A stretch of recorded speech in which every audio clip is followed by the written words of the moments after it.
Well, hello everyone, and welcome to National Philanthropy Day. My name is Dr. Elizabeth Searing. I am an assistant professor of public and nonprofit management here at the University of Texas at Dallas.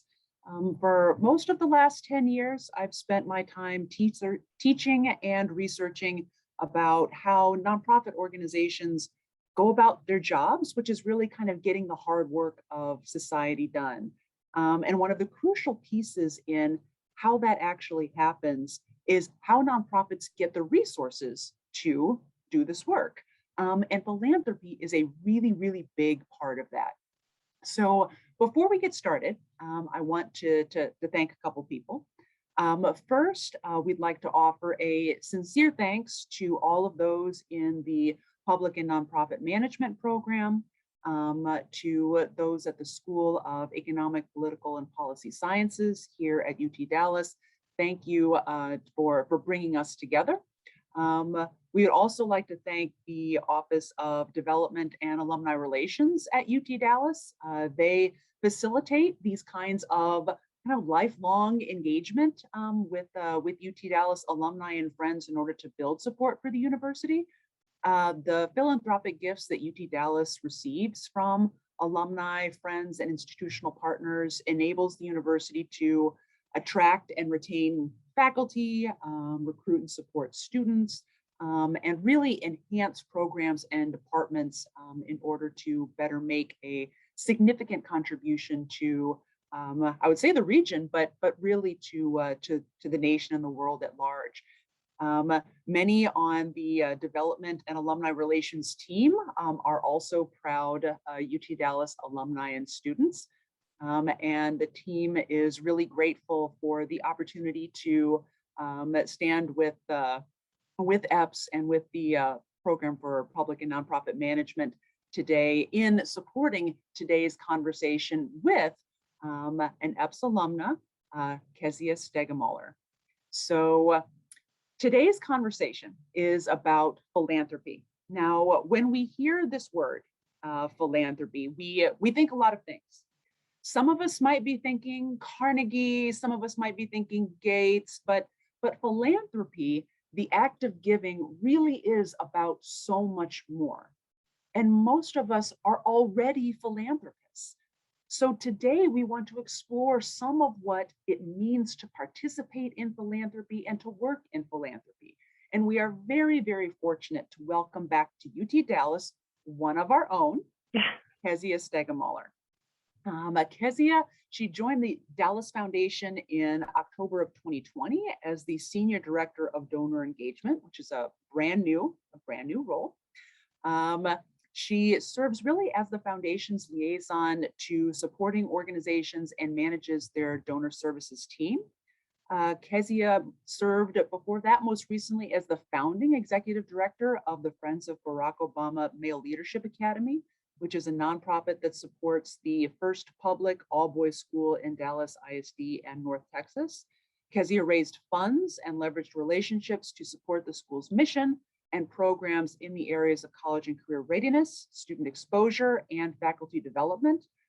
Prior to the Obama Academy, she worked at St. Mark's School of Texas in development and alumni relations, and as an assistant director of community service.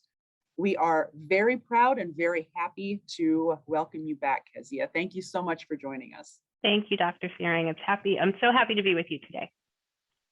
So to start off, why don't you tell us a little bit about yourself and about your current position at the Dallas Foundation?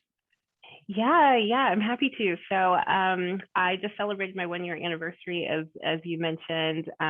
The only addition to the role that I have is I am co-leading our racial equity fund, which we've launched just a few months ago. And that fund will be specifically to support nonprofits who are filling gaps for the Black and Latino community in Dallas. And I'm just so thrilled at the response to that effort. So everything that you said, plus the Racial Equity Fund as well. That's what I do. Well, and I think that's a very, very important part, as we've talked about before, and we'll talk a little bit later about really the role that philanthropy can play in addressing some of the disparities that we see on a day-to-day basis. But we'll start kind of a little bit more about you. So this philanthropy thing, did you always know that you wanted to work in philanthropy or with nonprofits, or was it someplace you came to? It was definitely somewhere I came to. The place I was going was towards journalism. I went to college and I decided that I was going to be Oprah Winfrey. And that was my plan. I majored in broadcast journalism. And I credit actually the opportunity to listen to people in the field with why I am not in the field. So welcome everyone. I hope this is helpful for you. So yeah, I had never met a reporter before, but that's ultimately what I wanted to do. And I didn't want to do what they were saying they did. So I took a nonprofit for PR class as an elective. And I said, oh, this is what I want to do. I want to tell the world about causes that are really changing the world and making people's lives better. And really, that's what Oprah did. So that led me to my graduate work at UT Dallas. I did my undergrad at UT.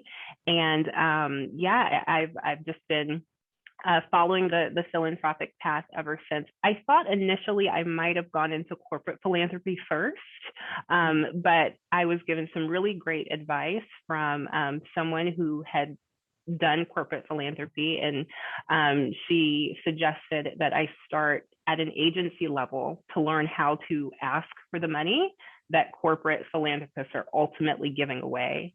I thought that was really great advice. I took it, and I am still at an agency. So that's how that went, or that's how that is going, rather. Yeah, and so what types of jobs exist in philanthropy? Because some of us might be hearing the words, agency, corporate. Yeah. What are all of the opportunities that are out there? Well, I think so the first part of your question, what kinds of opportunities are available? I think of that kind of in three parts. So the first being the act of actually getting resources into an agency. So I think of that as the raising of money. I think of that also as the communication and marketing strategy to get resources into the door.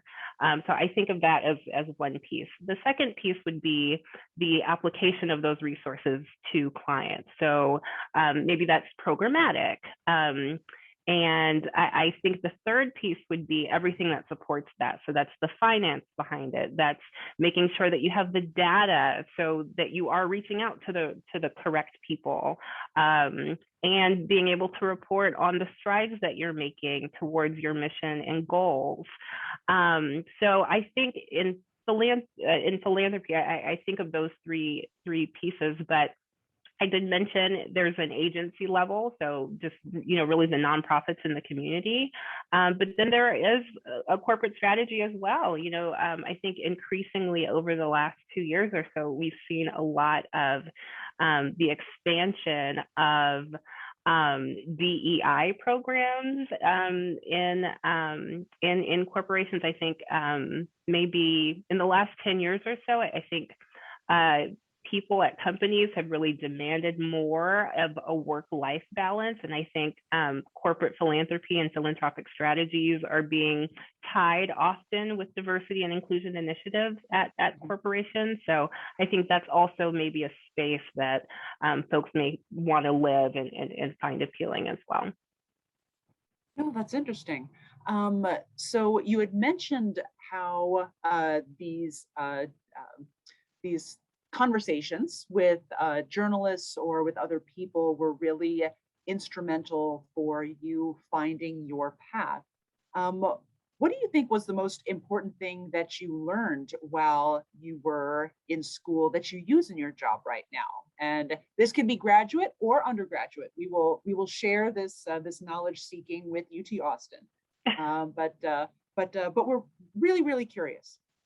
Yeah, so I would say talking to people that are doing the thing that you would like to do, that's important to do. You have to be proximate to all sorts of things, right? You need to be proximate to the issue that you're advocating for. You need to be proximate to the job that ultimately you want to have, and I think I learned the importance of that in both places, not only in Austin, but certainly at UT Dallas as well. I took a PhD course when I was in my graduate program there, and being able to work on a small team with an agency specifically, I think just made such a huge impact for me, just understanding not only the issue, but how I could actually see myself in the field working with agencies.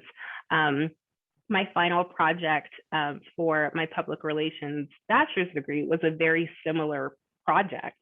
And, we, again, a small team working with an agency. So I just think the importance of proximity, I think is the big takeaway. You have to be proximate to the issues and to ultimately what you want to do. Well, and I think that makes a lot of sense. And there are so many different ways for that to happen, depending on what your degree program is, whether or not you have an internship. It doesn't have to be through school. It can be someplace you volunteer. It can be like through an opportunity like the new Connect Fellowship that we have here at EFS. All of these different ways to really get that kind of proximate contact and learn. And I think especially with nonprofits, there are all sorts of opportunities, whether it's programmatic volunteering, whether it's serving on a board, all ways to kind of to get involved in the space before you make it your career choice. Exactly. And I mean, you've heard the adage, like your time, talent, and treasure. Nonprofits really do need all of those things. They need your time, they need your expertise, and of course they need the resources that you have to help them propel the work that they do. But if there's any way that you can just get your foot in the door to figure out if that's the right thing for you, I would highly recommend it. I also do think it's a really good sign that there's been an increase of programs like the nonprofit management certification program, because I think that historically people would find themselves in nonprofits as an alternative to doing some other things that maybe they didn't want to do. So I just think it's so important that people are being trained on doing the work because it is such important work and it's for humanity. So, yeah. So thinking about that kind of formal training, what is it that you wish you had known or learned during graduate school?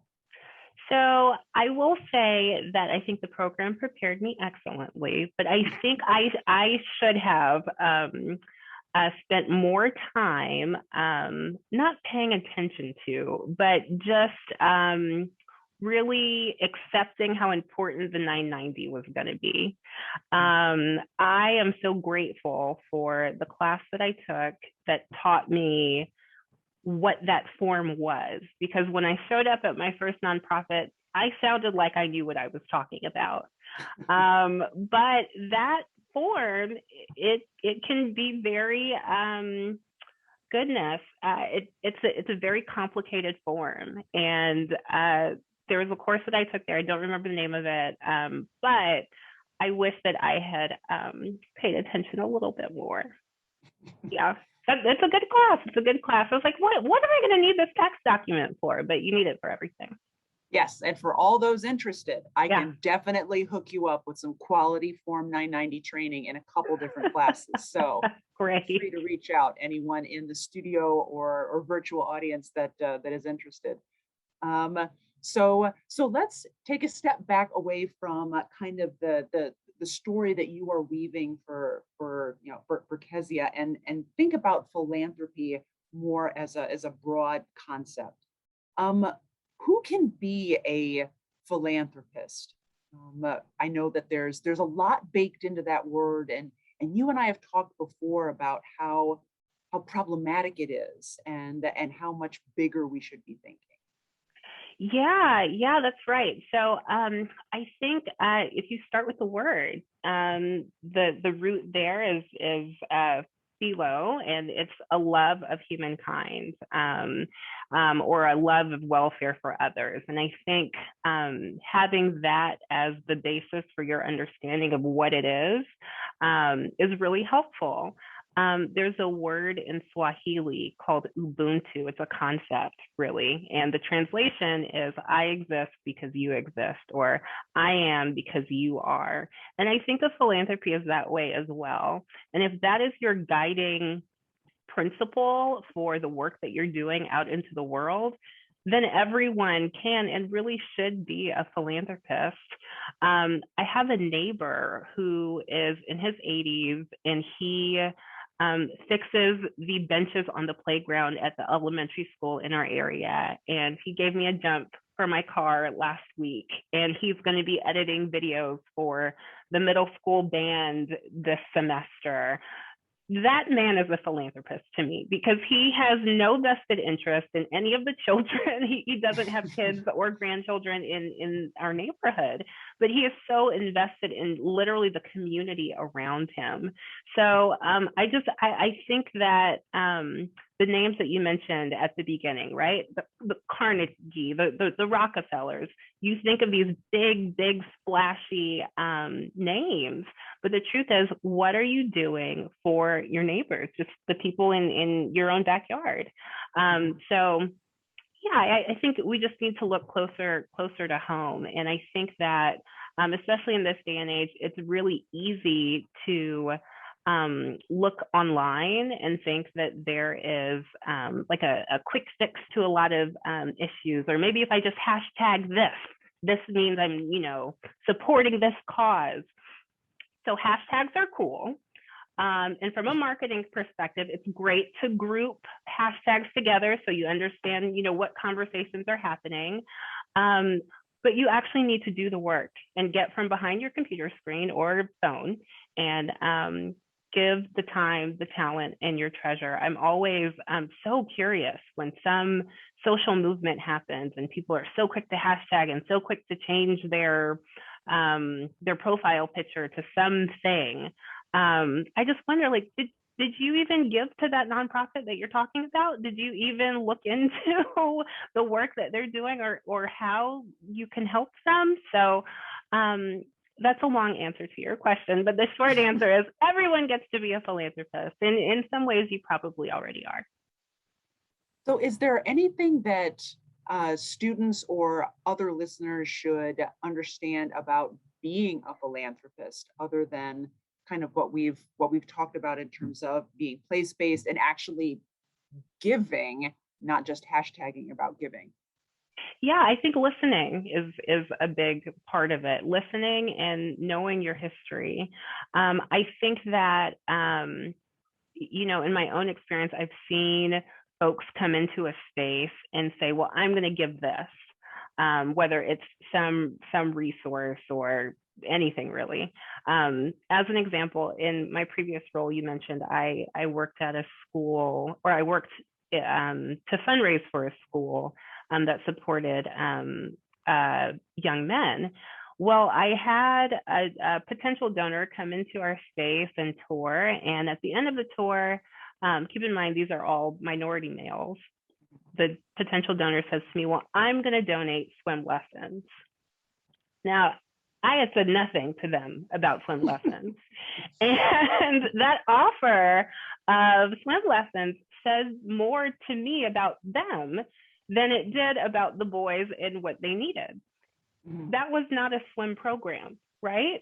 But the assumption that the boys in the building didn't know how to swim was one that potential donor had made. So they weren't listening to the things I told them that they needed, which were visits to colleges and resources for our teachers. So I think listening, super, super, super important. I also think about learning their history. I mentioned that as part of the issue as well. You have to understand the systemic ways that things have happened that led to the moment that we're in today. So I'm in my office at the Dallas Foundation, and behind me is a map from actually 1937 when the banks redlined the city. And I keep this in my office as a reminder of how far we've come and how far we have to go, frankly. You have to know your history. So listen and understand how we got here. And so I think linked to that is something you mentioned earlier, which was place-based philanthropy. What exactly is place-based philanthropy? Yeah, so it's just the idea of, as a philanthropic approach, being strategic and selecting a specific location. So that might be a zip code. Four Oak Cliff is a really wonderful example of this. Four Oak Cliff is a nonprofit that is focused on what they call a super block, which is in Oak Cliff, and it includes different agencies. And Four Oak Cliff, as the nonprofit, serves as a hub to distribute resources to all of those different agencies. So highly recommend looking them up. Another great example is Bachman Lake Together. So the Dallas Foundation, in partnership with the Meadows Foundation, use the power of convening to bring together something called the 0 to 5 Funders Collaborative. That led to 2 independent organizations that spun off: Bachman Lake Together, which is focused on kindergarten access in the Bachman Lake area, and Early Matters Dallas, which is focused on kind of broader birth to, I think it's birth to 5, it might be birth to 3 care for just broader Dallas. Yeah, that's what place-based philanthropy is, focusing on a specific location. And is there anything special about philanthropy in Dallas? You know, I've thought about this question a lot. So we have a lot of resources in Dallas. There are a lot of Fortune 500 companies, and I think historically just there's a lot of wealth in Texas. But in Dallas, we have the 3rd highest child poverty rate. So I think that polarity makes us special, but I don't know if, based off of similar sized cities, if that is unique. What is unique is that I am here and you are here, and all of these people on the Zoom are here. So what's unique is that we have to make the city livable for everyone to be able to reach their full potential. And I read recently in Isabel Wilkerson's book, Cast, she was likening the country's history of racism as if we had inherited an old house, like a fixer-upper. And you may not understand, you know, why the eaves look the way they do, why the door cracks the way it does, but it's your house and you are committed to making it better. I think that way about our city as well. I'm not native to Dallas. I think a lot of people are transplants here, but this is where we are today. So we really, really have to figure out a way to love our neighbor in a way that makes it possible for everyone to reach their full potential.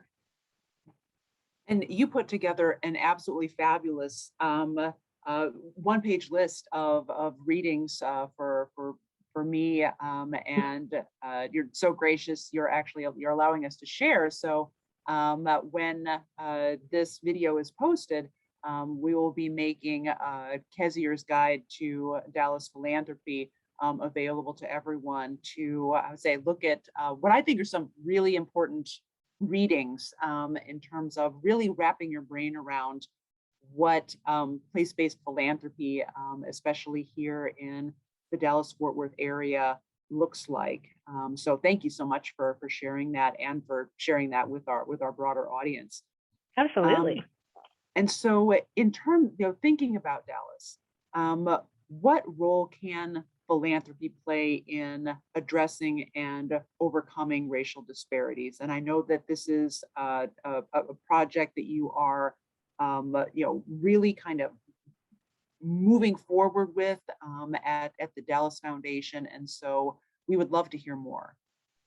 Yeah, so I think that philanthropy's role in that specifically is not only listening, understanding our history, but then helping us act and do it now and immediately and quickly.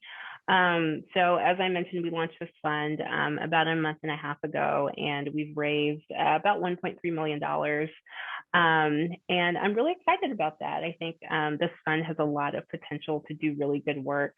We're relying on the excellent research from BCG that identified 43 gaps that exist for specific communities because of systemic inequities. So yeah, I think that, in other cities, I've done some research on what racial equity funds look like around the country. And I just think that there is a lot of potential to do a lot of very good work if we can come together. And the Dallas Foundation has had a long history of serving under-resourced populations. And we've been a convener in this space for a really long time. And I think that this is just another great example to do that and to do it well. I mean, there are just so many examples of the Dallas Foundation bringing people to the table to have conversations about how to solve really big problems. So you're right. Yes, I'm very excited about it. And I am optimistic about what the philanthropic community can really help us do. So let's assume everyone listening is now totally just smitten with this idea. And we've all got, $10 in our pocket, and we want to become active in philanthropy. What should be the first thing that someone listening should do? I think you have to decide what's important to you. I think you have to decide for yourself what is your personal passion, what is your personal mission, and find an agency that is doing good work in that space and ask them what they need. Because the $10 will be helpful, but they actually might need something else. Are you a really great data analyst and that's not something they can right now afford to fund? Can you spend some time doing that for them? I'm sure they'd really appreciate it. So yeah, they'd love the $10. Do that, but also ask them what is it that you need. I also always just want to make a plug for giving operational support. I think that's really important for agencies. I think sometimes we really hurt nonprofits by restricting our dollars too much. So you definitely want to, if you're going to give your money and you trust that they're going to do good work with it, let them do the work. Yeah. And so thinking a little bit about those of us who now might be thinking about a career in philanthropy, what do you personally look for when you hire people to work in offices like yours? So I look for someone who's intellectually curious. I think that's just an important skill generally. And someone who's interested in figuring out why things happen the way they do. I think it makes for better conversations at meetings. And I always like just the honest dialogue so that we can reach the best solution for whoever it is that we're serving. So that would probably number one. I want someone who asks questions. Granted, I was trained as a journalist, so I like asking questions. I hope that people will ask them to me as well.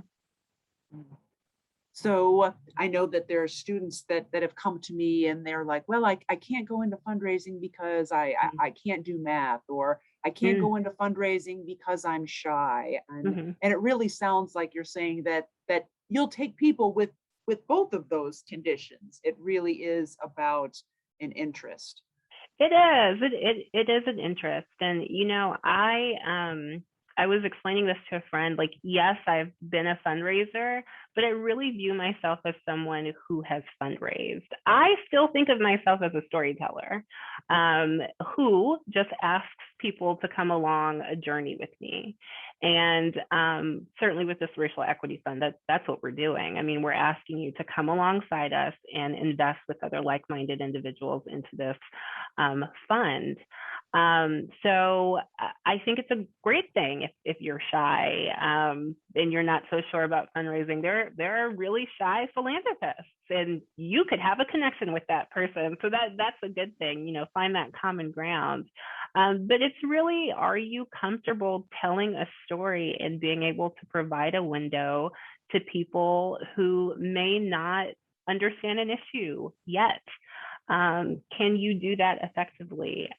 So yes, I've been a fundraiser, but I'm a storyteller. That's what I do. I'm the friend when we go on a trip that someone who didn't go, everyone says, let Kezia tell the story. I'm that friend. So I just have applied it to my professional career in a decent way, I guess. It sounds like a fabulous way. So one last question before we take questions from the chat and the online audience. So what is it that you love most about your job? So it is providing that window. I have been in a very unique position to be able to move kind of in different parts of the city and bring people along to learn more about resources that people need and resources that people have. And I take that privilege very seriously. I'm very grateful to be able to do that. I was the beneficiary of a lot of support and help and love. And I recognize that not everyone starts in the same place.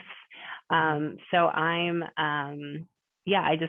it's such an honor to be able to do the work that I do, and being able to do that effectively is probably my favorite thing.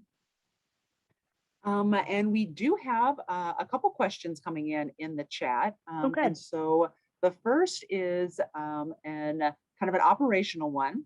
How does a philanthropist decide which applicant is more deserving or qualified for a grant? Yeah, so that is a good question. Everyone is different, of course. At the Dallas Foundation, we have a really skilled community impact team that helps to make those decisions with some of our funds. But then on another hand, at the foundation, for example, there are committees that are convened to make those decisions. So sometimes they're looking at sizes of budget. Sometimes they're looking at alignment with the purpose of the funds that they're applying for. So it really, really just depends. My biggest piece of advice to people seeking grant funding from anyone is understanding the process that those funders are going through and who those funders are. So is there a board? Is it a board decision? Do you know anyone on that board? You should. And if those names are listed on a website, for example, you should reach out to those people and set up coffees and tell them about the work that you're doing. You want as many advocates as possible. Mm-hmm. Yeah. And also, I've noticed following the instructions also very helps. important. So, yes, if they're really interested in in medical causes, and you've got a great after school education literacy plan, then there may be better fits. You could convince them, but that's not what they asked for. Yeah, and it's all about listening, like you said. It's all about listening. So okay, so now we are now getting that was the icebreaker. So the other questions are rolling in. Okay. The next question is, how would you break down your job responsibilities? For example, 20% solicitation meetings, 20% admin, etc. So Kezia-based question. Kezia-based questions. Okay, so I mentioned that my three big responsibilities are managing a team of donor services folks, My supporting organizations, which are similar to private foundations, in that they have their own boards, they have their own tax ID numbers, but they are administratively managed by the Dallas Foundation, and then launching of the Racial Equity Fund. So I would say I probably spend probably 40% or so of my time on the managing of the supporting organizations, just because there are 5 of them, and they require a high level of service, which is why they have a dedicated staff person. And then I guess I would divide the other parts of my time with managing our donor services team and the Racial Equity Fund launch. Okay, I think that's fair. Yeah, good question. And now back to the kind of broader field questions. What do you think of donor advised funds, so DAF approach to philanthropy? I really like DAFs, and I'm not saying that just because I work at a community foundation. I think that DAFs are a really great option for people who are passionate about a lot of different things and aren't sure about where specifically they want to invest their money. We have very talented people here who can advise DAF holders on their interests. We have exercises to help them get closer to articulating what their specific philanthropic passions are. And then we'll do the legwork of vetting the nonprofits for them that they might be interested in visiting and approaching, and ultimately in impacting. So I think DAFs are a really important vehicle, and I'm really grateful for our DAF holders, especially in these racial equity conversations that we've been having. I mean, some folks have said, you know, I'm willing to listen, I'm willing to learn, I'm willing to come alongside you. So I mean, I'm a big fan of DAFs. And I guess for those in the audience that may be unfamiliar with DAFs, about trying to think of a way to describe them. The Super Mini Foundation is probably a little bit not quite right, but about how much money do you need to set up a DAF, or is this are we also including DAFs where you contribute almost like a money market fund? So at the Dallas Foundation, I believe our minimum DAFs are $10,000. And you contribute money into your DAF, and then you decide how you would like that money invested. And when you are prepared to make a grant to a nonprofit, you recommend grants to nonprofits, and we help you do that. A DAF is something that you could open instead of your own private foundation, which would require you to give, I think, between 4 and 5% of the corpus of that foundation away annually. That requirement does not exist with a donor advised fund. So thinking about career paths in philanthropy, what career paths have you seen for grant managers?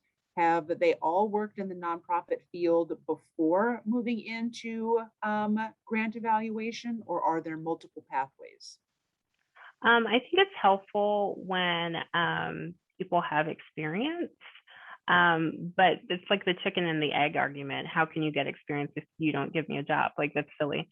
I think what's important for grant managers is a high attention to detail, which you don't need to have worked in a nonprofit to gain, and the ability to coordinate. And by coordinate, I mean effectively manage several projects at the same time and get them from a beginning, middle to an end result.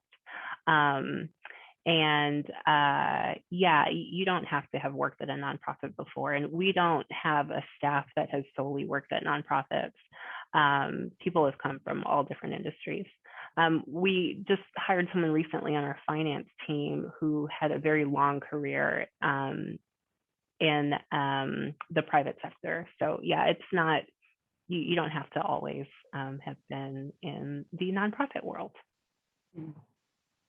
And there's someone that says that jumping off of Jessica's question, they have a grant writing certificate, but have failed to break into the grant writing market as most jobs ask for 3 to 5 years of grant experience for an entry level. Yeah. Would you recommend applying for some of these if we have 3 to 5 years experience that is not exactly what is listed in the job ad? I would. And I would also just encourage, especially anyone who has any doubt about if they should apply for X job, to go ahead and do it and let people tell you no. Yeah. Yep, the only cost is your time, really, That's and filling right. those out. Other than that, the worst that can happen is no, which is the guaranteed answer if you don't apply. So Exactly. only got something to gain. That's right. And but do the legwork, right? Like look and see who you know at that agency. Oh, you don't know anyone? Find a friend. Like do the work. I think that that's something that has served me very well in my career. Just doing just a little extra, I think goes a really long way.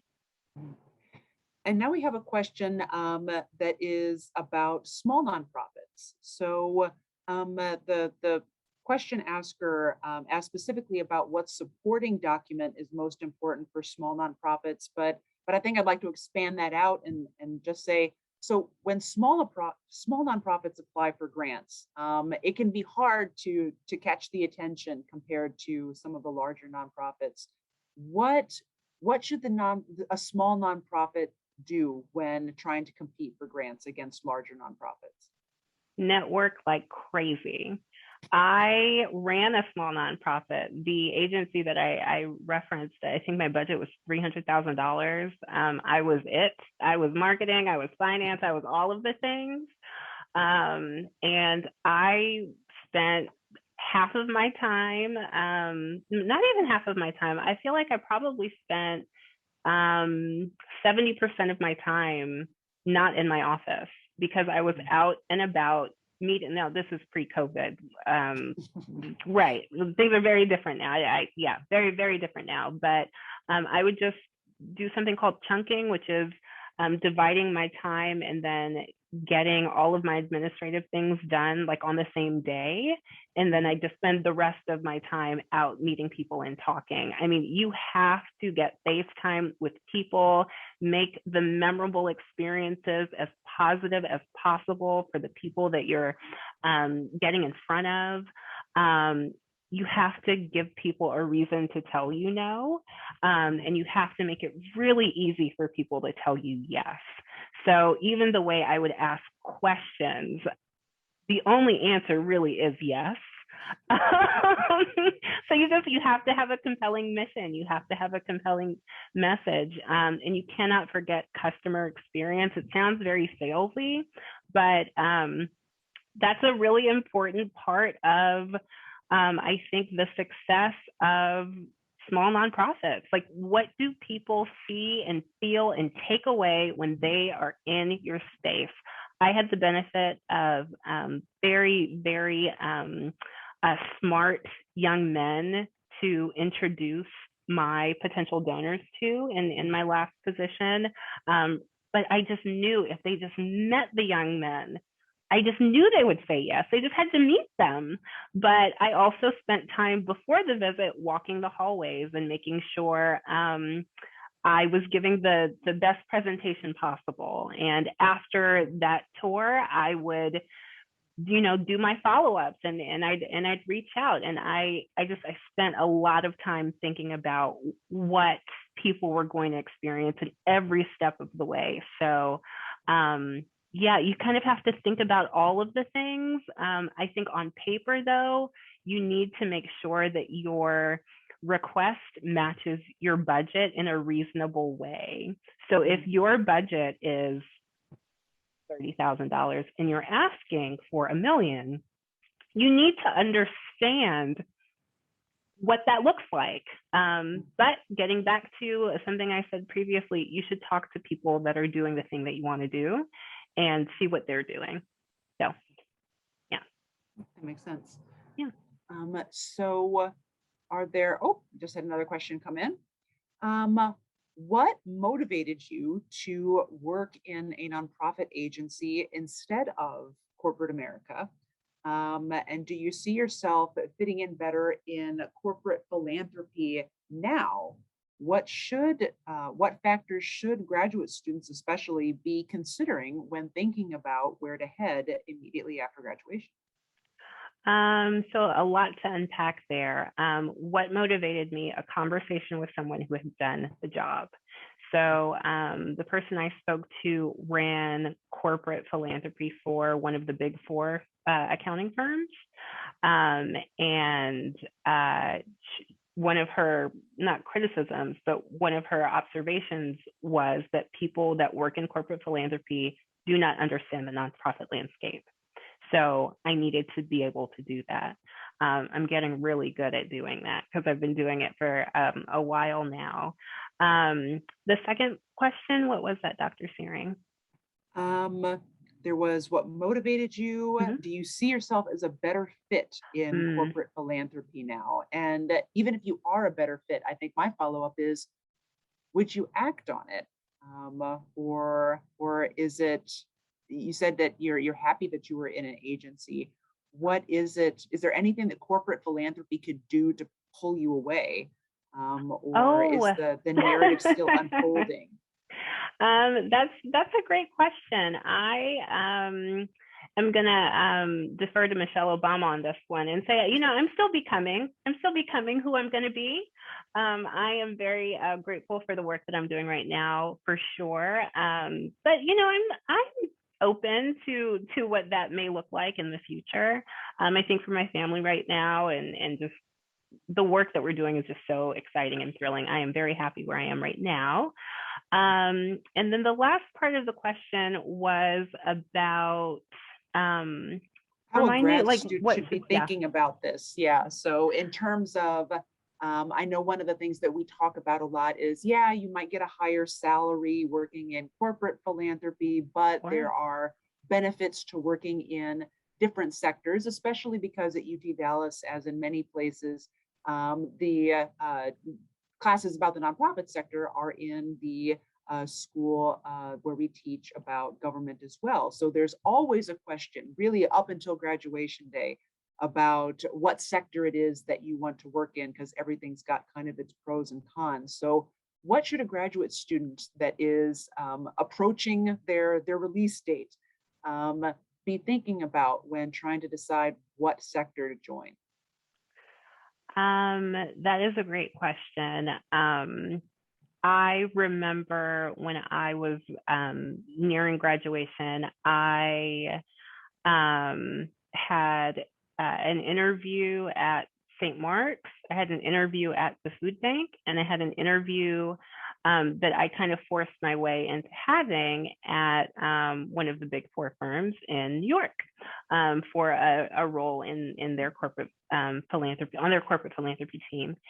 And you just have to do what makes sense for you.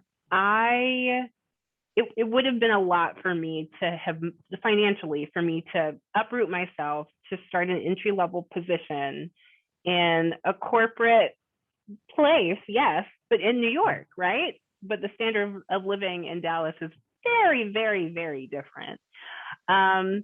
Benefits, we have a lot more corporate jobs available in Dallas now than we did 10 years ago.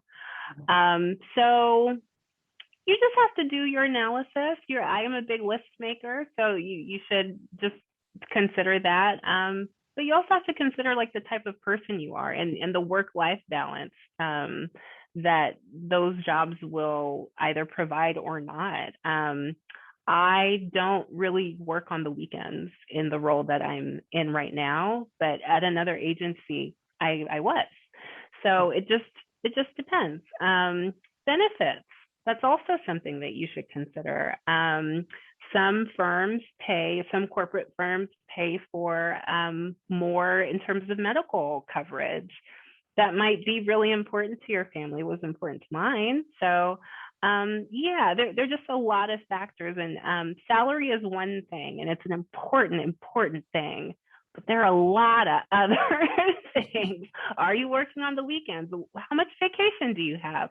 I was taking a smaller salary working at a school, but I had so many vacations. I mean, this is actually the first time in my professional career that I haven't had like a Christmas vacation that was 2 weeks.